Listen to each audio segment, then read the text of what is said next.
up. 3 strikes and you're dead, Kano. I only need 2 strikes to gut you. Know what? That was strike 3. Fight!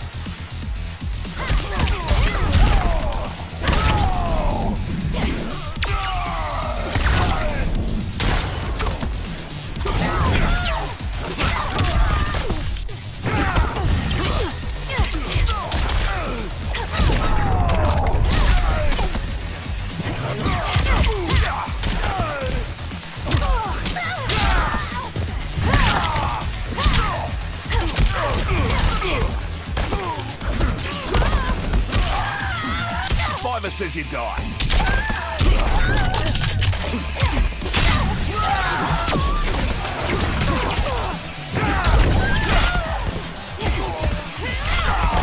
All finesse.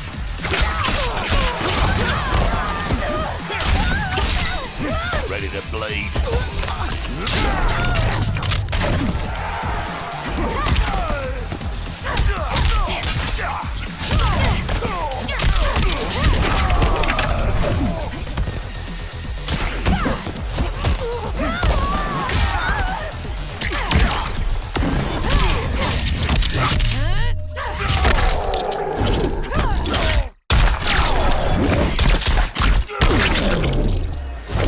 Finish him!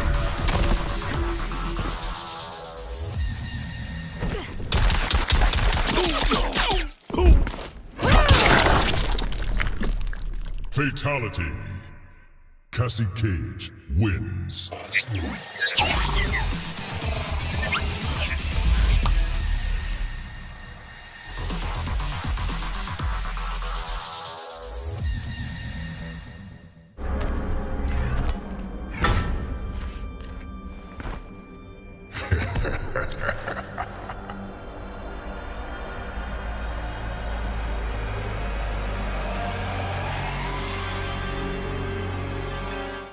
Peggy 12.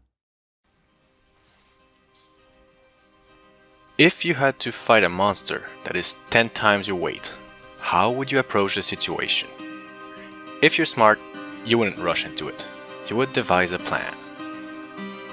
This is how we approach combat in Outward.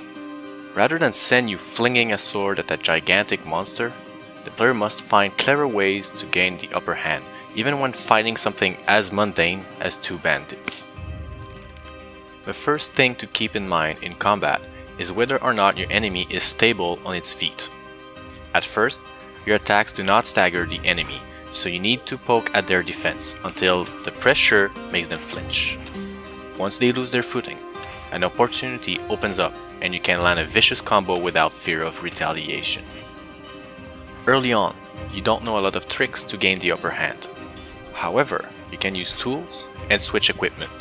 You could, for instance, coat a weapon with poison, place a trap on the floor, and start the fight from a safe distance with a couple of arrows.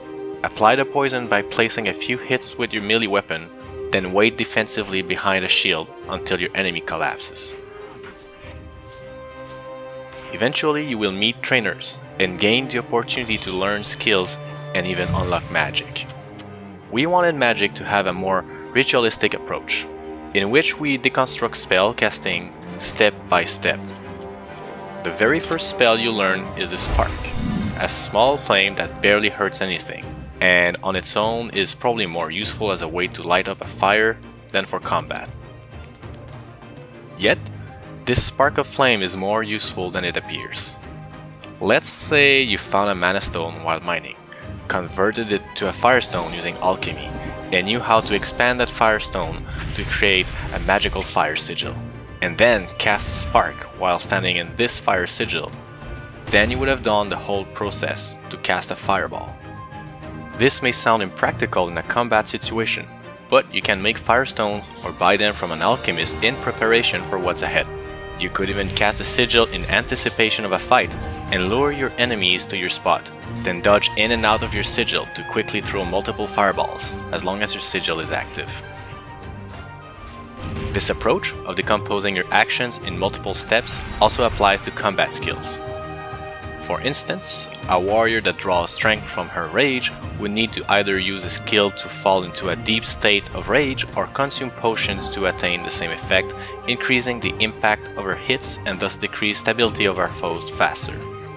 Even better, she could consume her rage in a powerful twofold attack using the feral strikes that will leave her foes in pain and bleeding while also causing great damage. While most warrior skills don't use mana, these impressive feats damage a weapon's durability, so it will be wise to bring more than one weapon to ensure you're not stuck fighting with a dull blade by the end of a dungeon raid. There are many predators in the world of Morai, but there are also many tools at your disposal. Not every combat is handled the same, and it will be important to analyze every enemy to find a weakness you can exploit. In Outward, you can't just stand there and attack. You have to find your way of dealing with enemies, and the approach will often be indirect, but when everything happens according to plan, it is immensely gratifying.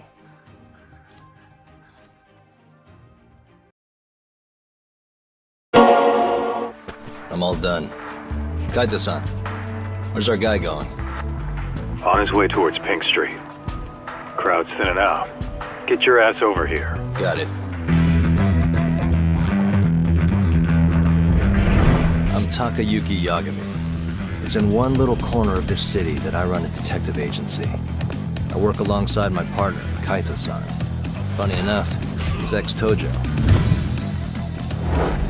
What are you up to?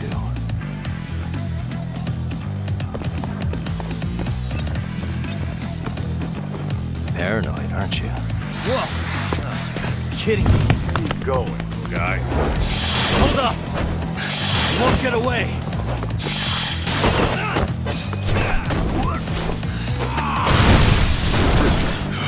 Come on!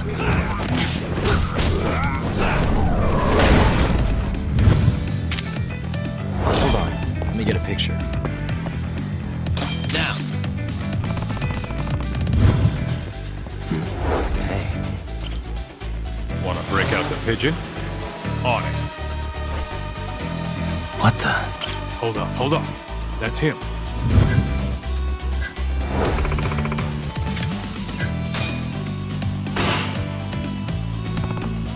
Maybe I could go undercover.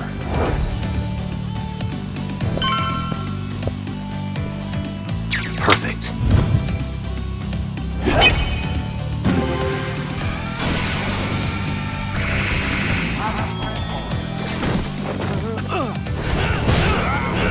We're gonna chase the truth as far as we can. We gotta go all out if we wanna win. Too bad the pay sucks. Don't hate, man.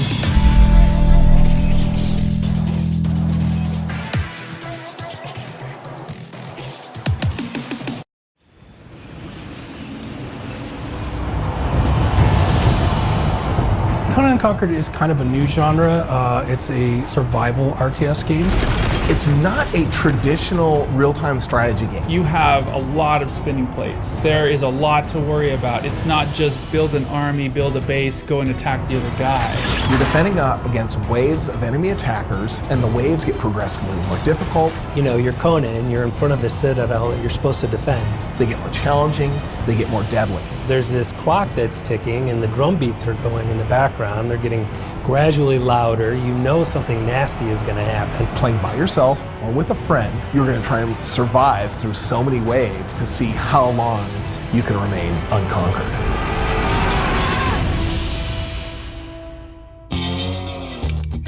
At Petroglyph, we've kind of continued along with our strategy game DNA and RTS kind of game DNA. I mean, pretty much anything fantasy and sci-fi is going to get people around here interested, but Conan's one of the top ones up there. And being able to make the first, strategy-based Conan game, that was huge to us. With Conan Unconquered, you're not really fighting against a base, you're fighting against the elements and overwhelming odds.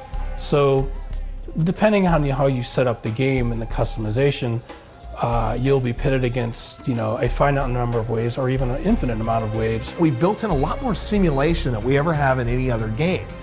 You're managing a lot more resources, so there's a lot of different choices to make on which resources you actually want to go out and gather and harvest to determine like what type of things you want to build. The worlds are randomly generated as well, so it's not the same map that you play every time, it's a new experience every time. You really have to layer in a lot of the strategy and challenge elements. With Conan Unconquered, that's kind of what we're trying to do with the multiple enemy types that have different behaviors you have to deal with environmental effects such as disease and sandstorms and fire. All of those things are the challenges. The strategy comes in, you know, what buildings you build, how you spend your resources, what units you're using to combat the challenges. The other nice thing about Conan Unconquered is that you can not only play solo play, you can play cooperatively as well with a friend or a stranger. You can matchmake and find a stranger to play with. The two players can play together and play against even worse waves than the solo version. They are much more powerful. They'll come from multiple directions at once very early. So it'll take both of you working together to survive. One of the most exciting things that players are going to experience is the multiplayer aspect of Conan Unconquered. We thought that was a great opportunity to give fans kind of a different way to play a survival RTS game. It's just fun to kind of share the challenge. It is so much fun to share that victory, you know, with somebody. And it's also nice too because one person can manage one thing while somebody else manages something else. I think that the main impetus for making this game was our love for other experiments that are going on in the RTS genre right now. I am a big fan of Frostpunk. We all fell in love with There Are Billions. We want to make a game that has some of the elements that this has because it's really fun to, you know, like build and survive. These are great games and they're great examples of a survival strategic game that we thought, man, that's really good. What else could we do with that? Taking Their Billions meets Stronghold and then putting it in that Black Colossus storyline from Robert Howard, you know, that's well known from, you know, the old Conan comic books and books. Yeah, it's very savage and brutal, just like I think Conan would like. Oh yeah. Conan, what is best in life? To see your enemies driven before you and to play this strategy game. That's right.